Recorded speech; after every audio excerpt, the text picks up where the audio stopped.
हाय सर्वांना। तर मी आज मस्तपैकी कापलेल्या बटाट्याची भाजी बनवणार आहे सुक्की। म्हटलं चला सोपीच आहे, तुम्हाला पण दाखवूयात आणि एक छान रेसिपीची व्हिडिओ पण काढूयात। तर मी सगळी तयारी करून ठेवली आणि पटकन होणारी आहे ही। तर बटाटे असे छान साल्ट काढून मी कापून घेतले फोडीमध्ये, अशा टाईपमध्ये।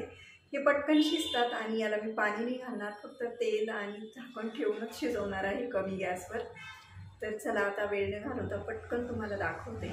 मी आता गॅसवर कढई तापत ठेवली आहे, त्यामध्ये आता थोडंसं तेल टाकून घेते। यामध्ये मोहरी टाकते, त्यानंतर जिरे टाकले, कढीपत्ता टाकला, लसूण टाकते, पावडर, धना पावडर आणि हिंग, मिरची पावडर, धना पावडर, हिंग आणि हळद टाकते। आता हे सर्व असं मिक्स करून घेते आणि यामध्ये हे बटाटे मी आता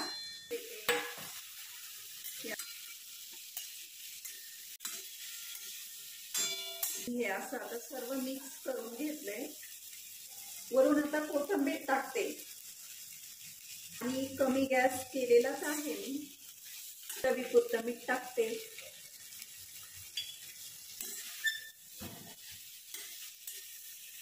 कमी गॅस केलेला आहे, आता यावर झाकण ठेवते आणि कमी गॅसवर 5 मिनिट थोडंसं शिजवून देते।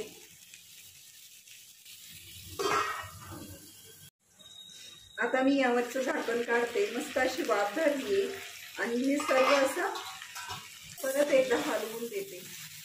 पाणी नाही टाकले, पण अशी ओली ओली झाली, कारण बटाटे मी धुवून घेतले होते। हे पहा, खूप छान बटाटा शिजतोय असा कमी गॅसवर आणि खायला पण चवदार लागतो।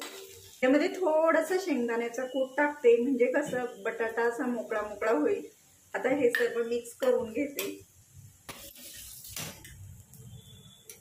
परत एकदा यावर थोडंसं झाकण ठेवते, कारण मी शेंगदाण्याचा याच्यामध्ये कूट टाकला तर तो बटाट्याला असं व्यवस्थित लागेल, म्हणून मी थोडंसं 2 मिनिट झाकण ठेवते। छान शिजलाय बटाटा आणि छान झाली भाजी। तर आज अशा पद्धतीने मी बनवली छान सुकी बटाट्याची भाजी। आणि रेसिपी आवडली तर लाईक आणि सबस्क्राईब करा। बाय बाय, भेटूया पुन्हा पुढच्या व्हिडिओमध्ये।